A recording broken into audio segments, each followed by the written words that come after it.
왜 이런 충격적인 소식이 조영남에게서 전해진 걸까요? 뇌경색 투병 소식으로 충격에 빠진 팬들. 하지만 더 놀라운 것은 그가 이 순간 가장 후회하는 일이 무엇인지였습니다.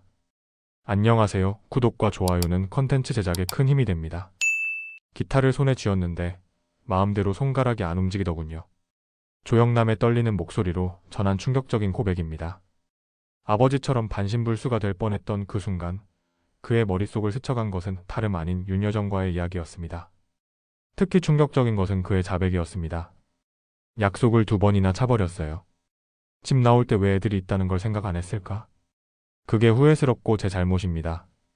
더욱 안타까운 것은 그 이후의 이야기였습니다. 이혼하고 나서 한 번도 아들을 못 봤어요. 조영남의 이 말에 많은 이들이 충격을 받았습니다. 보고 싶다고 해도 볼 수 없었다는 그의 고백은 많은 이들의 마음을 아프게 했습니다. 방송 관계자들은 조영남이 윤여정 앞에서 내가 못생겨서 같이 잘 수가 없다라고 막말을 했다며 충격적인 과거를 전했습니다. 신혼 시절 생활고에 시달리면서도 여자들과 놀러 다녔다는 그의 행적이 드러나며 많은 이들이 분노했습니다. 특히 이혼 과정에서도 그의 몰인정한 태도가 드러났습니다. 겨우 위자료로 5천만 원만 줬다는 사실이 알려지며 많은 이들이 그의 진정성을 의심하기 시작했습니다. 외도한 걸 들켜서 추궁당했을 때도 적반하장식 태도를 보였다는 증언이 이어졌습니다. 심지어 가진 거 다 줘서 빈털터리가 됐다는 거짓말까지 했다고 합니다. 남편으로서도 아버지로서도 최악이었습니다. 조영남의 이 고백은 많은 이들을 충격에 빠뜨렸습니다. 특히 그의 군대 시절 특혜 논란은 더욱 큰 파장을 일으켰습니다. 충격적인 것은 조영남이 직접 밝힌 군대 이야기였습니다. 장군들이 잘 봐줘서 거의 민간인처럼 자유롭게 지냈어요. 장성들의 파티에서 노래도 불러주고 술과 안주도 실컷 얻어먹었죠. 훈련소 중대장이 서울대 동기여서 매우 편하게 지냈다는 그의 발언은 많은 이들의 공분을 샀습니다. 심지어 일과 시간 전체를 합창단에서 혼자 지내게 해줬다고 자랑하듯 말했습니다. 더욱 충격적인 것은 대작 사건이었습니다. 내가 그림의 주요 부분을 그리게 하고 나는 일부만 수정했다는 고백은 예술계를 발칵 뒤집어 놓았습니다. 방송 관계자들은 조영남이 보조작가의 역할을 철저히 무시했다며 자신의 이름으로만 작품을 팔아 엄청난 수익을 올렸다고 전했습니다. 이제는 유서까지 써놨습니다. 최근 조영남의 고백은 많은 이들을 놀라게 했습니다. 재산의 반을 아들에게 준다고 했지만 정작 아들과는 여전히 연락조차 하지 않고 있다고 합니다. 특히 안타까운 것은 장례식 관련 발언이었습니다. 나같이 대단하지 않은 사람의 장례식에 누가 오겠어요? 사람들이 저라는 것도 부끄럽습니다. 저는 학생 때부터 돈 맛을 알았습니다. 조영남의 충격적인 고백입니다. 서울대 음대 재학 시절 미팔군 공연으로 큰 돈을 벌자 학업을 포기했다는 사실이 드러났습니다. 딜라일라로 데뷔했을 때부터 돈이 잘 벌렸어요.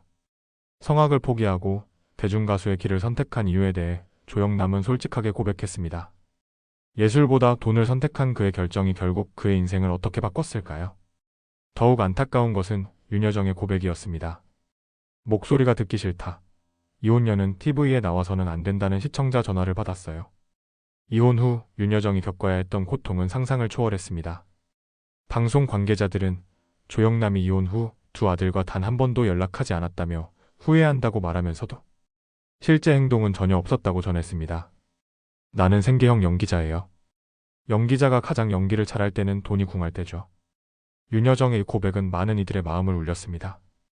최근 조영남은 뇌경색 투병 사실을 고백하며 유서까지 작성했다고 합니다. 장례식도 하지 말라는 그의 말에는 어떤 의미가 담겨 있을까요? 아직도 제가 무슨 잘못을 했는지 모르겠어요.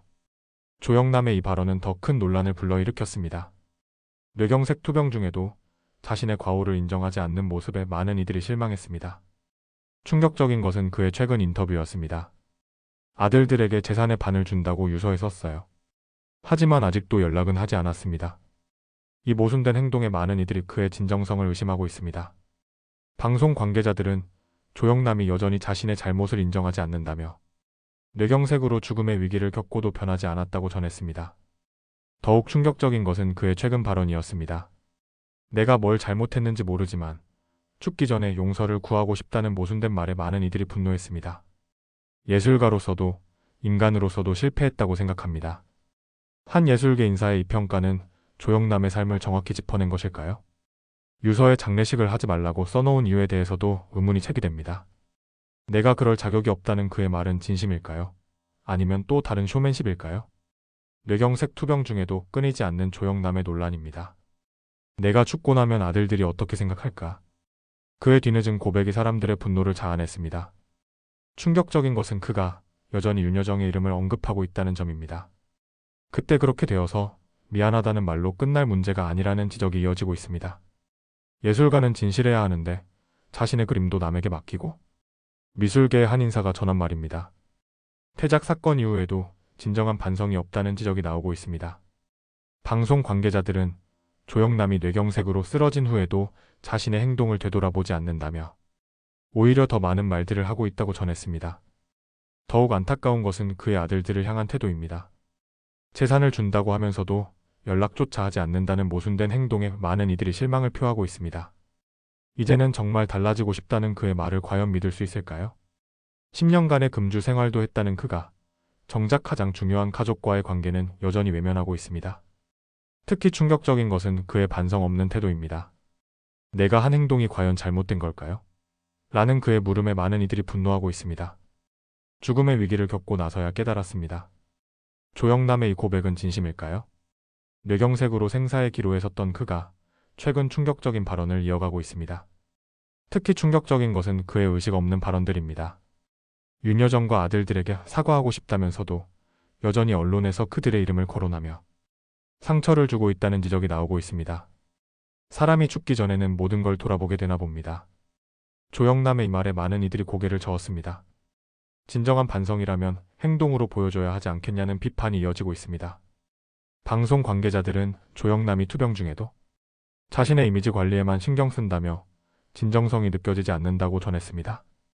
이제는 조용히 지내고 싶다면서도 계속해서 방송에 출연하고 아들들에게 미안하다면서도 연락 한 번 하지 않는 그의 모순된 행동에 많은 이들이 실망하고 있습니다. 더욱 충격적인 것은 그의 최근 심경 고백입니다. 늦게라도 잘못을 깨달았다면서도 정작 구체적인 사과나 반성의 모습은 보이지 않고 있다는 지적입니다. 진정한 반성이란 어떤 것일까요? 조영남의 이 물음에 많은 이들이 행동으로 보여줘라고 답하고 있습니다. 여러분은 제가 이런 사람인 줄 아셨나요? 또 조영남의 마지막 고백입니다. 뇌경색으로 죽음의 문턱까지 갔던 그가 마지막으로 털어놓은 이야기는 많은 이들의 마음을 아프게 했습니다. 이제는 정말 달라지고 싶었는데 하지만 그의 행동은 여전히 변함이 없습니다. 아들들에게 재산을 주겠다는 유서는 써놓고 정작 한 번의 연락도 하지 않는 모순된 모습입니다. 방송 관계자들은 조영남이 진정한 반성보다는 자신의 이미지 회복에만 신경 쓴다며 마지막까지 쇼맨십을 버리지 못하는 것 같다고 전했습니다. 여러분은 조영남의 마지막 고백에 대해 어떻게 생각하시나요? 그의 뒤늦은 후회가 진심인지 아니면 또 다른 쇼맨십인지 여러분의 생각을 댓글로 남겨주세요. 앞으로도 연예계의 새로운 소식들을 전해드리도록 하겠습니다. 더 많은 이야기를 접하고 싶으시다면 구독과 좋아요 부탁드립니다.